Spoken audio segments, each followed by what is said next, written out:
Mahabodhi temple में donation आता है वो थोड़ा ना थोड़ा राम मंदिर के मैनेजमेंट को जाता है, तो क्या ये बात सच है? और साल में डॉलरों में करोड़ों रुपया आता है। ये भोजन नहीं देता बीटीएमसी, भिक्षुओं के लिए इंस्टीट्यूशन नहीं बनाया बीटीएमसी ने, भिक्षुओं के लिए आवास ही नहीं बनाए, भिक्षुओं के लिए विहार, और जो बौद्ध उपासक है उनके लिए हॉस्पिटल कॉलेज वगैरह कुछ नहीं बनाया। ये आरएसएस क्यों नहीं बोल रही है फिर? मोहन भागवत जो कहता है कि हाँ हम तो समरसता की बात करते हैं, बौद्ध हिंदू भाई भाई है, भाजपा को फंड देते हैं, भाजपा इसलिए नहीं बोल रही, भाजपा बोलनी चाहिए थी। वल्लभ मंदिर जी, कैसे आप? मैं बहुत अच्छा, बहुत बढ़िया हूँ। तो हम आज थोड़ी महाबोधि टेम्पल पर चर्चा करेंगे जो आप काफ़ी महीनों से करते आ रहे हैं। तो मैं डायरेक्ट स्टार्ट करूँगा। जैसे मैंने आपका वीडियो देखा था, उसमें आपने कहा था कि जो महाबोधि टेम्पल में डोनेशन आता है वो थोड़ा ना थोड़ा राम मंदिर के मैनेजमेंट को जाता है, तो क्या ये बात सच है? अब केवल राम मंदिर को जाता है, हमने कहा कि इन्होंने राम मंदिर निर्माण में 1 करोड़ रुपए का डोनेशन दिया। बौद्धों की शिक्षा पे खर्च नहीं हुआ, बौद्धों के लिए कोई वहाँ पे हॉस्पिटल कॉलेज नहीं बनाया गया, बौद्ध भिक्षु के लिए यानी खास तौर पर तो बौद्ध भिक्षु के लिए अब तक बीटीएमसी कमेटी ने बौद्ध भिक्षु के लिए प्रशिक्षण शिविर नहीं बनाया, संस्थान नहीं बनाया। भिक्षु ट्रेनिंग कहाँ लगे? अरे कोई जो इतने भी धर्म स्थल होते हैं वहाँ पे ट्रेनिंग कैंप चलते हैं, महाबोधि महावीर में कोई ट्रेनिंग कैंप ही नहीं है। आप हिंदू मुसलमानों की मस्जिदों में जाओ तो बड़े बड़े उनके मदरसे इंस्टीट्यूशंस है जहाँ पे वो मौलाना बनाते हैं। ईसाइयों के बड़े बड़े चर्च है जहाँ पे वो लोग पोप पादरी की पढ़ाई कराते हैं, उनको बनाते हैं। हिंदुओं के भी बड़े बड़े गुरुकुल है, वहाँ से उनको आचार्य के शास्त्री की डिग्रियाँ दे के निकालते हैं। महाबोधि महाविहार पूरी दुनिया का इकलौता बड़ा धार्मिक स्थल है हमारा, और वहाँ बौद्ध भिक्षुओं का ट्रेनिंग कैंप ही नहीं है, ट्रेनिंग टीचिंग के लिए कोई टीचिंग फैसिलिटी? का ही नहीं है कोई, ओके। तो वो भी नहीं बनाया। हाँ। बौद्ध भिक्षु के लिए बीटीएमसी द्वारा आवासीय कोई है ही नहीं है, भिक्षु कहाँ रुकेगा? भिक्षु वहाँ आसपास की मोनास्ट्री में रुकता है। बीटीएमसी ने क्या व्यवस्था करी रुकने की, तो वहाँ भी कोई खर्च नहीं हुआ। भिक्षु के भोजन की व्यवस्था भी नहीं है अब। आप सोचिए, भोजन तो यहाँ बहुत बड़ी पारमिता हमारे यहाँ भोजन दान कराने की, बीटीएमसी समिति ने अब तक भोजन की व्यवस्था भिक्षु की नहीं करी है।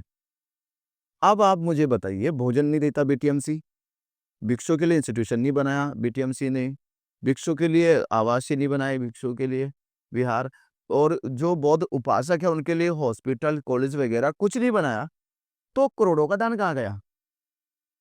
ये तो यहीं से पता चल जाएगा।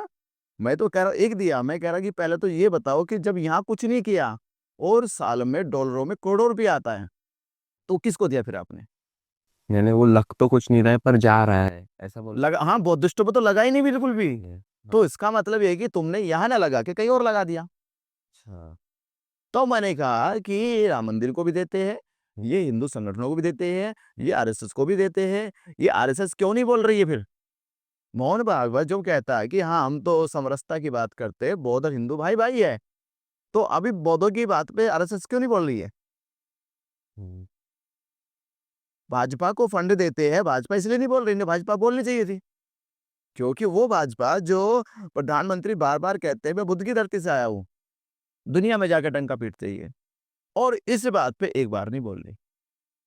अभी वो थाईलैंड श्रीलंका दीक्षा भूमि की यात्रा कर रहे हैं। अरे भाई, थाईलैंड के लोग श्रीलंका के लोग महाबोधि महाविहार आते हैं, तो उनको क्या झूठ बोलने गए हो कि वहां बुद्ध विहार नहीं है, वहां शिवलिंग बन चुका है? आप जाके वहां बौद्ध भिक्षु मिले भी, वो जाके बैठे चरणों में तो बौद्ध भिक्षु है, बुद्ध विहार है, वो शिवलिंग नहीं देखा उन्होंने। थाईलैंड गए तो बुद्ध विहार है, बौद्ध भिक्षु है। अरे देश से भी तुम दुनिया से कोई सबक लेके आओ, और तुम्हारे महाबोधि महाविहार पे जो उन सब महाविहारों का सबसे महाविहार है बोध गया, वहां तुमने पंडित बिठा दिए, ब्राह्मण बिठा दिए। महाबोधि टेम्पल जो है वो वर्ल्ड का सबसे बड़ा हॉली प्लेस है बुद्धिज्म के लिए। बिल्कुल, अच्छा है। वो है। तो ये मैं कहूंगा कि वो सारा ये वर्षों से जो डोनेशन आ रहा महाबोधि महाविहार को, तो मेरा सवाल ये पहला है कि वो डोनेशन भिक्षुओं पे तो खर्च ही नहीं हुआ, तो फिर वो जा कहाँ? वो जा कहाँ रहा है? हाँ, सही। ये तो वो जा कहाँ रहा है? लॉजिकली बात। बात तो ये कि वो जा कहाँ रहा है। अगर ये तुम ये कह दो कि देखो हमने मंदिरों पे खर्च कर दिया, हमने बौद्ध विहारों पे खर्च कर दिया, हमने हॉस्पिटलों पे खर्च कर दिया, हमने कॉलेजों पे खर्च कर दिया, तो बात सुनना तो ठीक है, यहाँ खर्च हो गया। तो यहाँ तो 1 रुपया भी खर्च नहीं हुआ। हम्म। और डोनेशन अरबों रुपया आ चुका, तो वो रुपया कहाँ गया? तो इसका मतलब है कि ये दिन रात हिंदू संगठन कैसे तरक्की कर रहे? अगर मैं ये कहता हूँ, अगर ये पैसा भारत के बौद्ध भिक्षुओं पे, उनकी ट्रेनिंग पे, उनके धम्म प्रचार प्रसार पे खर्च होता, तो मैं जो बाबा साहब अम्बेडकर ने कहा कि भारत बौद्ध में होगा, ये वो होता। बौद्ध भिक्षुओं को साधन मिलते, 100 भिक्षु अगर महाबोधि महाविहार में ट्रेनिंग लेके धम्म का प्रचार प्रसार करते, तो आज बुद्धिज्म और वहां वो कितना बड़े पैमाने पे धम्म का प्रचार होता।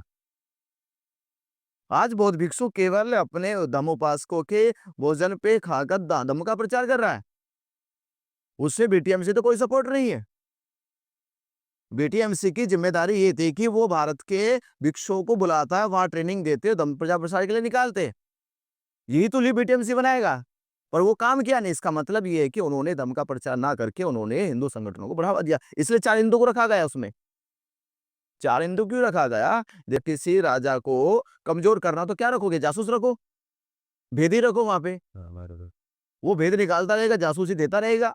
तो ये 4 जासूस रखे इन्होंने कि 4 जासूस रखो और देखो कि देश दुनिया से कितना दाना आता है इन पे। वो सारे सीक्रेट जान लो। जब सीक्रेट ये जान गए तो तब हमें खबर मिली अभी कि बौद्ध बौद्ध धर्म के नाम पर हिंदुओं ने और भाजपा ने, आरएसएस ने बड़ी-बड़ी संगठन बना रखी है इंटरनेशनल लेवल पे। अभी मैं दिल्ली में देखा 22-23 को फरवरी को 22-23 फरवरी को एक इंटरनेशनल प्रोग्राम हुआ, जिसपे मेरे ख्याल से करोड़ों रुपया खर्च करा गया, और उस प्रोग्राम में केवल सारे के सारे ब्राह्मणाचार्य बुलाए गए। प्रोग्राम बुद्धिस्टों के नाम पे हुआ, करोड़ों रुपया खर्च हुआ और बौद्ध भिक्षु बुलाया भी नहीं गया। ओके, यानी जो था ये फेक था सब। सब बोले वो एक पूरा का पूरा फेक ऑर्गेनाइज किया गया। तो ये हमारा कहना है कि बौद्धों के नाम पे इन जासूसों ने कहा कि तुम लोग डुप्लीकेट संस्थाएं बनाओ, इंटरनेशनल बुद्धिस्टों से संपर्क करो, वो जो डोनेशन दे रहे हो अपनी संस्था में लो। यानी ये जो संस्था बनाने का काम बस इतना ही है कि जो इंटरनेशनल मनी आता है वो अपने पास लेना है। हाँ बिल्कुल, ये सब ये लोग कर रहे हैं, और इसीलिए भारत के बौद्धों को अभी तक धर्म प्रचार प्रसार में जो समस्या आती है वो इसलिए समाधान नहीं हुई। बहुत बड़ा ये जो है षड्यंत्र लोगों ने रचा, बीटीएमसी एक्ट ये बनाकर। पूरा ट्रैप है। ये बनाया इसलिए गया था। ये मुझे जो मैं अभी बोलने लगा हूँ, ये बनाया इसलिए गया था कि बाबा साहब अम्बेडकर ने 1935 में जो घोषणा की थी, ये उससे घबरा गए थे। उन्हें पता है कि बाबा साहब अम्बेडकर बौद्ध धर्म स्वीकार करेंगे और बौद्ध धर्म का केंद्र जो है बोध गया है, उसी को कब्जा लो पहले। ये वहीं से तार इन्होंने मिला दिया कि बाबा साहब अम्बेडकर बुद्धिस्ट होने वाले हैं, बुद्धिस्ट हो जाएंगे तो बौद्ध धर्म का जो केंद्र है वो बोध गया है, तो तुम लोग बोध गया पे पहले ही कब्जा कर लो। यानी बुद्धिज्म का जो पिलर मेन था वो महाबोधि टेम्पल वहां बोधि टेम्पल था, तुम उसी पे कब्जा कर लो। पे कब्जा कर लेना। तो कब्जा करके बैठ गए, तो वो सोचा कि फिर इनकी जो सर्कुलेशन है, जो इनकी सपोर्ट है, वो कम हो जाएगी, कमजोर पड़ तो जाएगी। जो ब्राह्मण्स को अगर महाबोधि टेम्पल से कुछ फायदा हो रहा है तो क्या सिर्फ वो डोनेशन है या और भी कोई चीज है? देखिए 2 फायदे उसको है, डोनेशन तो सेकेंडरी मैं कहूँगा, सबसे बड़ा फायदा ये है कि बुद्धिज़्म को कमज़ोर कर देना, लोगों का विश्वास तोड़ देना। वहाँ से जो भी अभी आप ही बताइए महाबोधि महाविहार टेम्पल से कोई विचार अब तक सर्कुलेट होता है? किसने सुना नहीं, नहीं, बिल्कुल। कि यहाँ देखो कोई संदेश आया महाबोधि महाविहार से, इसको मैं पालन करना, आज तक संदेश नहीं निकला। हाँ, बरोबर। जबकि मुसलमान संदेश निकालता है, ईसाई संदेश निकालता है, हिंदू संदेश निकालता है। हमारे यहाँ से महाबोधि महाविहार से आज तक कोई संदेश सर्कुलेट नहीं हुआ। इसीलिए इसका मतलब ये है कि इन्होंने पूरा प्रचार तंत्र को ठप कर दिया, बुद्धिज्म की जो टीचिंग्स है वो बंद कर दी बिल्कुल। कर दी है। नहीं तो हम तो ये सोचते कि महाबोधि महाविहार तथागत यहाँ संबुद्ध हुए, यहाँ से टीचिंग निकलेगी, हाँ, क्योंकि रिसर्च होती रहेगी, क्योंकि बौद्ध अपने जो भगवान बुद्ध थे उनको भी वहीं से ज्ञान प्राप्ति हुई। वहीं से ज्ञान प्राप्ति हुई। तो इन्होंने पहले उसी को ताला बंद कर दिया, यहाँ टीचिंग बंद कर दी जाए, यानी जहाँ जो जड़ थी बुद्धिज्म की वो खत्म कर दी, उस पर उन्होंने पहले ताला बंद कर दिया। तो ये सबसे बड़ा नुकसान है, इसलिए भारत में बुद्धिज्म नहीं फैल रहा। ये तो क्या मतलब था, इतने लोग हमें प्रचार प्रसार होता तो पूरा भारत बौद्ध में होता। वो इसलिए उन्होंने पहले हमारा जो महाबोधि महाविहार को जो टीचिंग थी, जो शिक्षा थी, जो वहाँ का जो सर्कुलेशन था, वो उन्होंने बंद कर तो दिया। अभी जो महाबोधि टेम्पल में जो हमारे भिक्खु संघ रुका हुआ है तो उनकी फैसिलिटीज का क्या है, यानी वो भी कैसे सरवाइव कर रहे हैं वहां पर? जो धरना दे रहे, हम्म। देखिए जो धरना दे रहे वो तो त्याग करके बैठे, वो फैसिलिटी छोड़ दीजिए, वो तो बैठे कि हमें महाबोधि महाविहार के लिए अपने प्राण भी देने पड़े तो दे देंगे।